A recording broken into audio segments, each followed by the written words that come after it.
Hi everybody, Robert Dyer, and welcome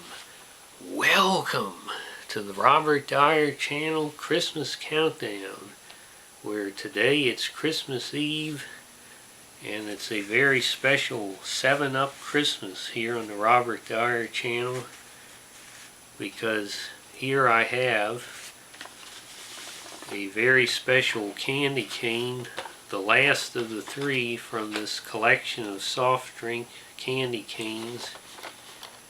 We've tried the Dr. Pepper, we've tried the A&W Root Beer, and now finally we're going to try this wonderful green 7-Eleven candy cane.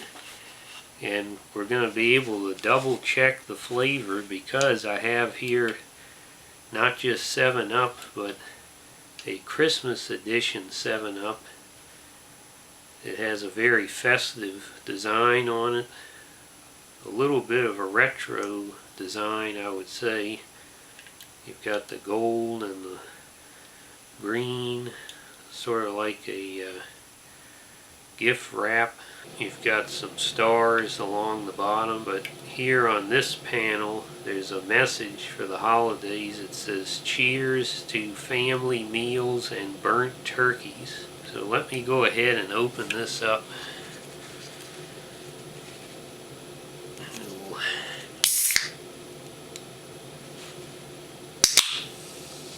There she blows. You know, it's a very effervescent and invigorating aroma and sensation inside the nostrils. I'd say it's much heavier on the lemon than Sprite is in the aroma. It's been a while since I've had 7-Up, so I especially wanted to have a can on hand to test this candy cane for accuracy. Now, as far as the drink itself, it goes back to 1929, June of 1929. It was originally known as Bib Label Lithiated Lemon Lime Soda. It just rolls right off the tongue. So from that standpoint, it began to shrink in name over the years. First as 7-Up Lithiated Lemon Soda, and finally in 1938, 7-Up. And the interesting thing about 7-Up, which I did not know, is that it originally had lithium citrate in it, which is better known as lithium, a drug used to treat depression, bipolar, etc., etc., but basically a mood enhancer. I knew that Coke had cocaine, but that was gone in, I believe, 1903. Not until 1948 did they remove the lithium from 7-Up.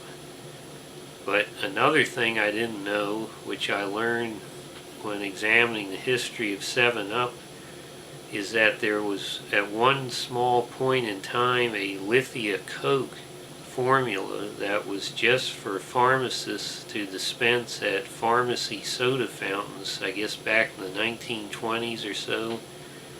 And that was essentially a lithium Coke, so I've never heard of that before, only about the cocaine element.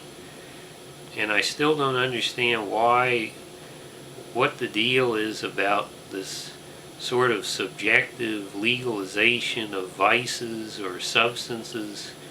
If marijuana can be legalized in somewhere like Colorado, for example, why can't you have these small amounts of lithium or cocaine in sodas, for example? Let's go ahead and first try this 7-Up.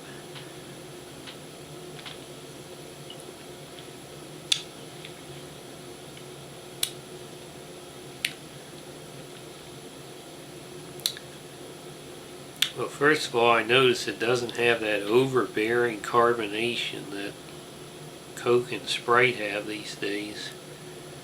And I'd say it's pretty crisp.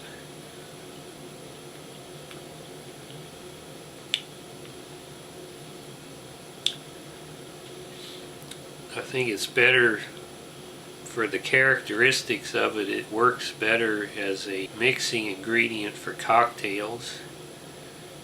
So now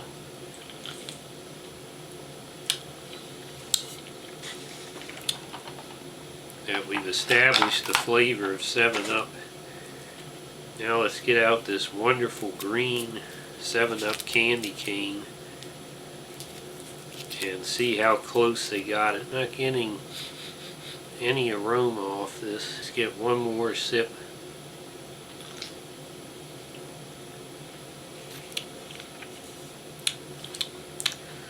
Sweetness is just right on that, and it's got a much clearer note of lemon in it than Sprite does. Let's go ahead and see how it tastes.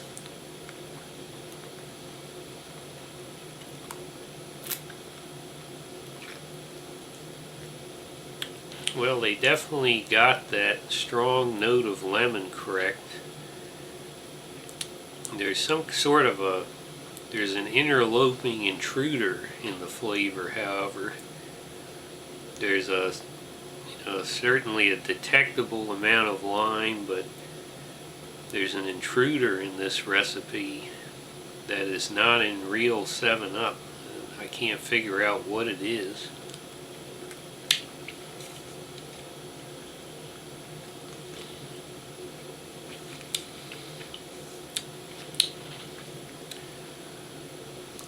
It's interesting that there's really no difference in the sweetness level. Like when I go back to the soda, it doesn't seem like it's bitter in comparison, so they did very well on that too. This could have been over sugared, so to speak.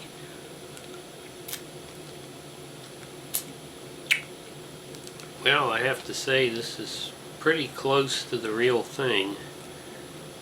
This is something just a little bit off in terms of there being another sweet flavor in there along with the lemon and lime, but it definitely recognizes that the lemon is the most notable part of the flavor. And I would say that in terms of all three of these, it seemed to me that the winner of this pack was the A&W root beer. It had the most accurate flavor, and the other two, they're pretty darn close. That's all I can say. So I think if you like any of these three flavor of sodas, you're going to like this 3-pack of candy canes if you can find it. It'll probably be 50% off later this week, so you may just want to wait for the sale.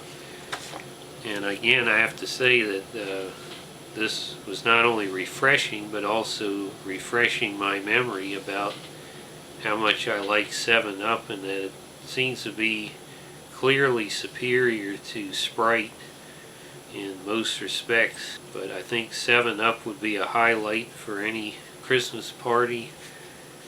Coming in, you could annoy people by just coming in sucking on one of these 7-Up candy canes. They'll say, you can't do that. You say, well, it's too late. I already started sucking on it. Of course, I guess most Christmas parties are over, but not here on the Robert Dyer channel. The Christmas party is 24 hours a day, 7 days a week for the whole Christmas season. It's been a 7-Up Christmas today on the Robert Dyer channel, and considering I've got 5 more cans, I think it'll be a 7-Up Christmas going forward.